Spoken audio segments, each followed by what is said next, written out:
مسنوی شریف میں مولانا جلال الدین رومی رحمۃ اللہ علیہ ایک حکایت فرماتے ہیں، 4 بندے مسجد میں گئے نماز پڑھنے کے لیے۔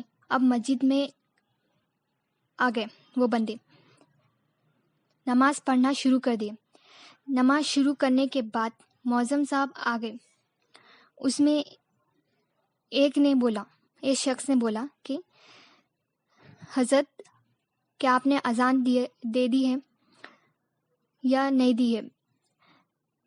وہ نماز میں بول پڑا۔ پھر دوسرے شخص نے کہا، ارے تم نماز میں بات کر لیے، تمہاری نماز ٹوٹ گئی۔ پھر تیسرے شخص نے دوسرے شخص کو دیکھ کر کہا کہ تم اس کو تانا کیوں دے رہے ہو، اپنے اندر دیکھو، تم اس کی طرف غور کر رہے ہیں، تم اب پہلے نماز سیدھا پڑھو۔ پھر چوتھے شخص نے کہا، الحمدللہ، اپنے آپ میں ان لوگوں کی طرح نہیں ہوں، میں کسی سے بھی بات نہیں کرا۔ تو مولانا جلال الدین رومی رحمۃ اللہ علیہ اس حکایت کو فرماتے کہ یہ بات سمجھا رہے ہیں کہ ہمیں کہ ہم سمجھتے ہیں، ہم بہتر ہیں، ہم خود میں فخر کرتے ہیں کہ ہم دوسروں سے بہتر ہیں۔ تو یہ کیا ہے؟ انا کی فنا توحید ہے۔ جو خود کو بہتر سمجھتا ہے وہیں سے تکبر شروع ہوتا ہے، وہیں سے تکبر کرنا شروع ہوتا ہے۔ اب دیکھیے تکبر کن کن چیزوں سے آتا ہے ہمارے اندر۔ امام غزالی رحمۃ اللہ علیہ مکاشفۃ القلوب میں اور کیمیا سعادت میں فرماتے ہیں، تکبر کیوں آتا ہے، کس سے آتا ہے، اس کی وجوہات کیا ہے، اس کے اسباب کیا ہے۔ پہلا سبب آپ فرماتے ہیں علم سے تکبر آتا ہے۔ علم یعنی کسی بھی چیز کا علم، دین کا ہو یا دنیا کا ہو، علم سے کیا ہوتا ہے؟ تکبر آتا ہے کہ بندہ اپنے آپ کو دوسروں سے بہتر سمجھتا ہے۔ لیکن امام غزالی رحمۃ اللہ علیہ فرماتے ہیں، علم لا الہ الا اللہ آ جائے گا تو تکبر چلا جاتا ہے۔ علم لا الہ الا اللہ جو بندہ ایمان لا لے گا، دل میں تصدیق کر لے گا، یہ علم حاصل کر لے گا نا، تو اس کے اندر سے تکبر چلا جائے گا، تکبر آئے گا نہیں، کیونکہ یہ عشق اور محبت کی آنکھ ہے جو تکبر کو جلا دے گی۔ پھر امام غزالی رحمۃ اللہ علیہ آگے فرماتے ہیں، دوسرا ہے عبادت یعنی فخر کرتے ہیں لوگ، 5 ٹائم کی نماز پڑھ رہے ہیں، اللہ تعالیٰ کی عبادت کر رہے ہیں، پھر خاص کر تہجد کی نماز پڑھ رہے ہیں، تو اس بات کا فخر کرتے ہیں ہم پڑھ رہے ہیں، وہ نہیں پڑھ رہے۔ یہ جو ہے نا فخر کرنا، اس سے تکبر آ جاتے ہیں۔ لیکن امام غزالی رحمۃ اللہ علیہ کیا فرما رہے ہیں؟ علم لا الہ الا اللہ جس کے اندر آ گیا، اس کی عبادت درست ہو جائے گی، وہ اللہ تعالیٰ کے ذکر و اذکار میں لگ جائے گا، اور اس کے اندر سے تکبر نکل جائے گا۔ اور وہ عبادت کیسے کرے گا؟ عز و انکساری کے ساتھ، ذلت کے ساتھ اللہ تعالیٰ کے سامنے اپنے آپ کو پیش کرے گا۔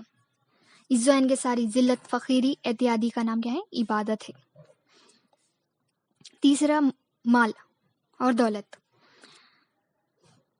کہ کسی بھی بندے کے پاس ہوگا مال اور دولت تو وہ فخر کرنے لگ جائے گا، لوگوں کو، اپنے سامنے کے لوگوں کو حقارت کی نظر سے دیکھے گا۔ تو یہ بھی ایک چیز ہے تکبر آنے کی بندے میں۔ پھر چوتھا ہے حسن جمال خواتین میں ہوتے ہیں کہ میں خوبصورت ہوں، وہ سامنے مطلب دوسری عورت کو بھی حقارت کی نظر سے دیکھتی ہے، جب اس کے اندر حسن جمال آ جاتا ہے، مطلب وہ خوبصورت ہوتی ہے، تو اس سے بھی تکبر پیدا ہوتا ہے۔ 5واں ہے قوت۔ مرد حضرات ہوتے ہیں قوت والے، اپنے آپ کو سمجھتے، تو دوسروں کو حقارت کی نظر سے دیکھتے ہیں کہ مطلب کہ جب یہ بات آ جاتی ہے کہ میں قوت والا ہوں، تو اس سے مطلب اپنے آپ کو بہتر سمجھتے ہیں، اس سے تکبر پیدا ہوتا ہے۔ تو یہ وجوہات ہے، یہ اسباب ہے جو امام غزالی رحمۃ اللہ علیہ فرمائے مکاشفۃ القلوب میں اور کیمیا سعادت میں، کہ یہ جو وجوہات ہے جس سے تکبر پیدا ہوتا ہے بندے کے اندر۔ تو ہمیں کیا کرنا ہے؟ کسی بھی چیز کا غرور نہیں کرنا ہے، ہمیں کسی بھی چیز سے تکبر نہیں کرنا ہے. تو اگر تکبر آ گیا تو ایمان ختم ہو جائے گا، کیونکہ تکبر ایمان کی ضد ہے. تو ہمیں لا الہ الا اللہ محمد رسول اللہ صلی اللہ علیہ وسلم کی تصدیق کرنا ہے اپنے اندر. تبھی ہمارے اندر جو ناپاکی ہے، کفر، شرک، نفاق، تکبر، سب سے ہم پاک ہو جائیں گے. اب قرآن سے سمجھتے ہیں. دیکھیں سورہ بقرہ آیت 34. اعوذ باللہ من الشیطان الرجیم، بسم اللہ الرحمن الرحیم. ترجمہ: اور جب ہم نے فرشتوں کو حکم دیا کہ آدم کو سجدہ کرو تو ابلیس کے سوا سب سجدے میں گر پڑے. دیکھیں سورہ بقرہ میں اللہ تعالیٰ فرماتے ہیں جب ہم نے سارے فرشتوں کو آدم علیہ السلام کے سامنے سجدہ کرنے کا حکم دیا تو سب گر پڑے سجدے میں، لیکن سوائے ابلیس کے. کیوں؟ کیونکہ ابلیس تکبر کرنے لگا تھا، اس کے دل میں تکبر آ گیا تھا.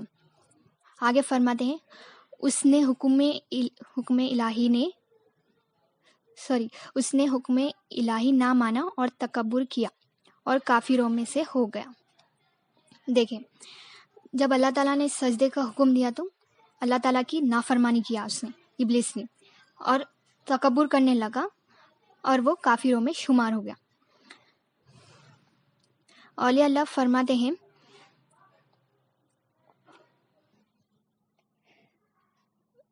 کہ نبی کریم صلی اللہ علیہ وسلم کا نور حضرت آدم علیہ السلام کی پیشانی میں تھا.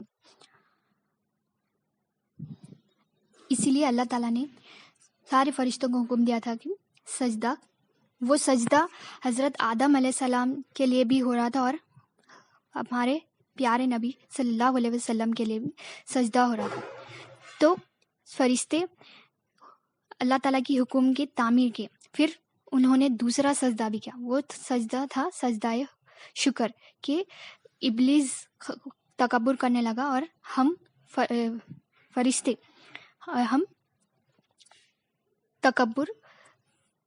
ہم ہمارے اللہ تعالیٰ نے ہمیں تکبر کرنے سے بچا لیا.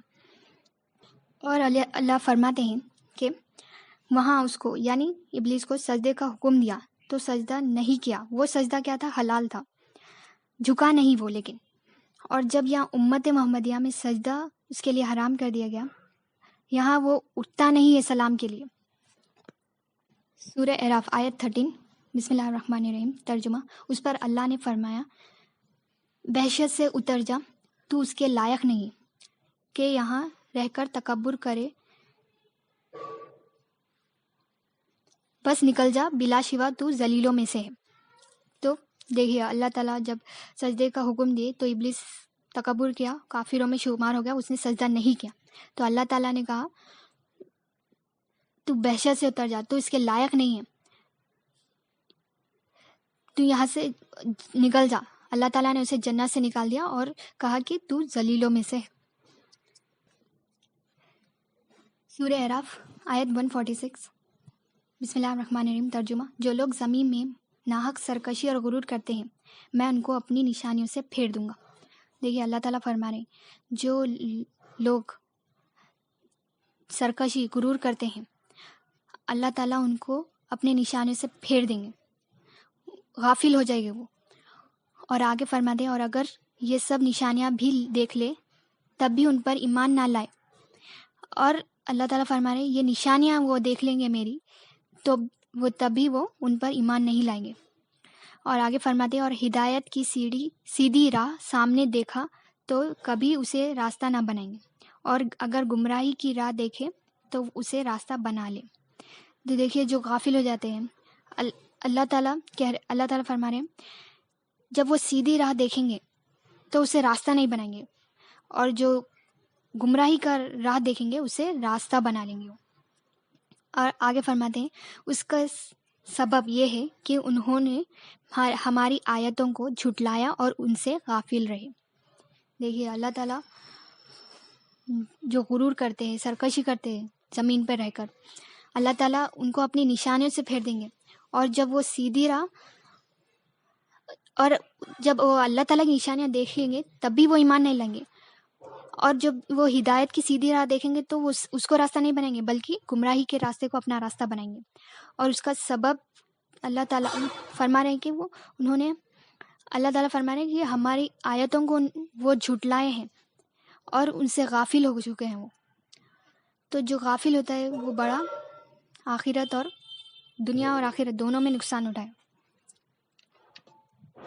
سورہ زمر آیت 60 ترجمہ بسم اللہ الرحمن الرحیم. اور جن لوگوں نے اللہ پر جھوٹ باندھا تم قیامت کے دن دیکھو گے کہ ان کا چہرے کالے ہوں گے. دیکھیے اللہ تعالیٰ فرما رہے ہیں جن لوگوں نے اللہ پر جھوٹ باندھا، اللہ تعالیٰ کی نافرمانی کی، اور قیامت کے دن کیا ہوگا؟ ان کے چہرے کالے ہوں گے. جو اللہ تعالیٰ کی نافرمانی کریں گے، جو اللہ تعالیٰ کی آیتوں کو جھٹلائیں گے.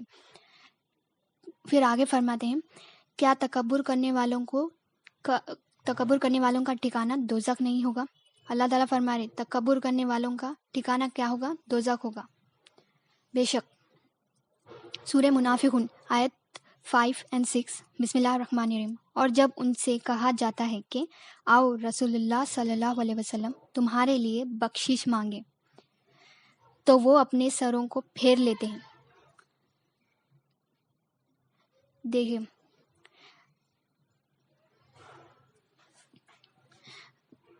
اللہ تعالیٰ فرما رہے ہیں جب رسول اللہ صلی اللہ علیہ وسلم بخشش کے لیے آئیں گے ہمارے لیے تو وہ اپنے سروں کو پھیر لیتے ہیں.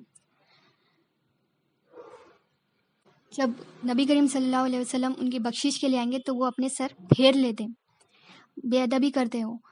پھر آگے فرماتے ہیں اور تم ان کو دیکھو گے کہ تکبر کرتا ہوا منہ پھیر لیتا ہے.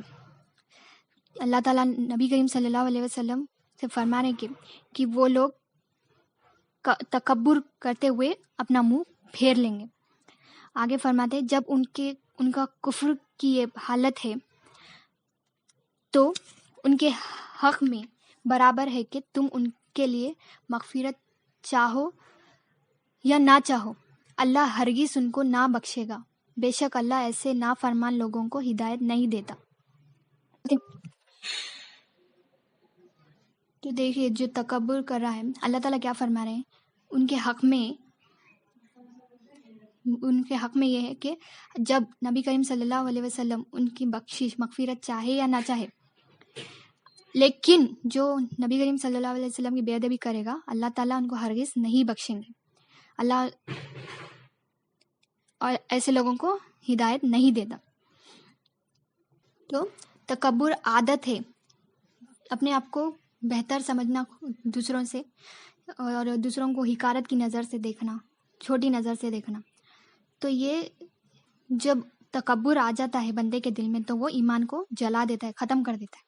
لیکن جب ایمان آ جاتا ہے تو وہ تکبر کو ختم کر دیتا ہے. دیکھیے اولیاء اللہ ایک مثال فرماتے ہیں، تفسیر نعیمی میں آتا ہے انسان جو ہے بزنس مین ہے تو بزنس اچھے چیزوں کا بھی ہوتا ہے اور برے چیزوں کا بھی ہوتا ہے. اچھے چیز یعنی کوئی دکان لگائے ہے، جانی ماس، تسبیح، عطر بیچنے کی، سول کرنے کی دکان لگائے ہیں.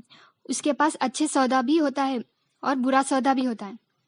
برے چیزوں کا سودا یعنی شراب، جو چیز حرام ہے وہ برے چیزوں کا سودا. تو جو لینے والے ہیں اچھے چیز وہ اچھی جگہ جائیں گے، اور جو برے چیزیں لینے والے ہیں وہ بری چیزوں کی دکان پر جائیں گے. تو یہ سمجھاتے ہوئے ہمیں فرماتے ہیں آخرت کا بھی سودا ہوتا ہے. تو بندے کے پاس اچھے اور برا سودا ہوتا ہے. اگر ایمان ہے تو اچھا سودا ہے، اور تکبر ہے تو برا سودا. اور اچھا سودا لینے والے کون ہیں؟ اللہ تعالیٰ اور نبی کریم صلی اللہ علیہ وسلم. اور اس کی جزا کیا دیں گے اللہ تعالیٰ اور نبی کریم صلی اللہ علیہ وسلم؟ کہ اس کو جنت میں داخل کریں گے، جنت عطا فرمائیں گے، اور اپنی رضا عطا فرمائیں گے. اور جو برا سودا لینے والے ہیں وہ کون ہے؟ شیطان ہے. وہ بولے گا چل تو میرے ساتھ دوزخ میں چل، اور اس کی جزا کیا ہوگی؟ دوزخ ہوگی. لا الہ الا اللہ محمد رسول اللہ صلی اللہ علیہ وسلم ایک کلمہ ہمارے دل کو پاک کرنے کے لیے، یا ہمیں ہمارے دل کو پاک کرنا ہے کن چیزوں سے؟ شرک، کفر، نفاق سے پاک کر کے ہمارے اندر ایمان لانا ہے، تصدیق کرنا ہے کہ اللہ ہی مالک ہے، اللہ ہی غنی ہے، اللہ تعالیٰ ہی سب ہماری سارے حاجتوں کو پوری کرنے والے ہیں، اور ہم محتاج ہیں، ہم فقیر ہیں، اور ہمارے پاس جو ہے امانت ہے، یہ ہمارے اندر تصدیق کرنا ہے، اور کوئی مخلوق الہ نہیں ہے، اور ہمیں یہ غور کرنا ہے ہماری زندگی میں کہ ہم کسی اور کو اپنے آپ سے کسی اور کو حقارت کی نظر، چھوٹی نظر سے دیکھ رہے ہیں، ہم اپنے آپ کو بہتر سمجھ رہے ہیں، تو یہ کیا ہے؟ تکبر کو پیدا کر رہی ہے ہمارے دل میں، تو اسے نکالنا ہے، ہر روز لا الہ الا اللہ کا ذکر کرتے رہنا ہے، تو ہمارے دل میں جب ایمان آ جائے گا تو وہ تکبر کو جلا دے گا، اور ہمیں چاہیے کہ ہم کسی کو بھی چھوٹی نظر سے نہ دیکھیں، اگر ہم دیکھ رہے ہیں تو ہمارے دل میں تکبر ہے، اور نبی کریم صلی اللہ علیہ وسلم کیا فرما رہے ہیں؟ جس کے دل میں رائی کے دانے کے برابر بھی تکبر ہوگا وہ جنت میں داخل نہیں ہوگا۔ اور کیا ہے؟ تکبر ایمان کی ضد ہے، تکبر ہوگا تو ہمارے دل میں ایمان نہیں ہوگا، تو ہمیں ہمارے دل کو پاک صاف کرنا ہے، ہمارے پاس جو چیز بھی ہے ہمیں اپنے لوگوں میں شیئر کرنا ہے، علم ہے تو علم بھی، کسی چیز کا بھی ہمیں فخر نہیں کرنا ہے، اپنے آپ کو کسی سے بھی بہتر نہیں سمجھنا ہے، ہم یہ چیزوں کا جو ہے نا غور و فکر کرنا ہماری اپنی زندگی میں۔ حدیث میں آتا ہے جو بندہ تکبر سے اپنی چادر کھینچتا ہے نا تو اللہ تعالیٰ اس کی طرف دیکھتے بھی نہیں ہے۔ جو بندہ تکبر سے اپنی چادر کھینچ لیتا ہے نا، اللہ تعالیٰ اس کی طرف دیکھتے نہیں ہے، تکبر کرنے والے کو اللہ تعالیٰ دوست نہیں رکھتے۔ تو بات یہ سمجھ میں آئی کہ آج ہم تکبر ایمان کی ضد ہے، دل میں صرف ایک ہی چیز آ سکتی ہے، یا تو ایمان ہوگا یا تو تکبر، ایمان آئے گا تو تکبر کو ختم کر دے گا، اور اگر تکبر آئے گا بندے کے دل میں تو ایمان کو ختم کر دے گا۔ اور جو ہمیں ذکر بتائے ہیں وہ ذکر ہمیشہ کرتے رہنا چاہیے، اپنے ایمان کی ہر روز تجدید کرتے رہنا چاہیے، تبھی ہمارے دل میں اللہ تعالیٰ اور رسول اللہ صلی اللہ علیہ وسلم کے لیے محبت پیدا ہوگی۔ جزاک اللہ خیر۔ اللہ تعالیٰ ہم سب کو نیک ہدایت عطا فرمائے، نبی کریم صلی اللہ علیہ وسلم کے وسیلے سے نیک ہدایت عطا فرمائے، اور عمل کرنے کی نیک توفیق عطا فرمائے، آمین ثم آمین۔ ان اللہ و ملائکتہ یصلون علی النبی یا ایھا الذین آمنوا صلوا علیہ وسلموا تسلیما، اللہم صل علی سیدنا محمد وعلی آل سیدنا محمد وبارک وسلم، اللہم صل علی سیدنا محمد وعلی آل سیدنا محمد وبارک وسلم، اللہم صل علی سیدنا محمد وعلی آل سیدنا محمد وبارک وسلم برحمتک یا ارحم الراحمین، والحمد للہ رب العالمین۔ السلام علیکم ورحمۃ اللہ وبرکاتہ۔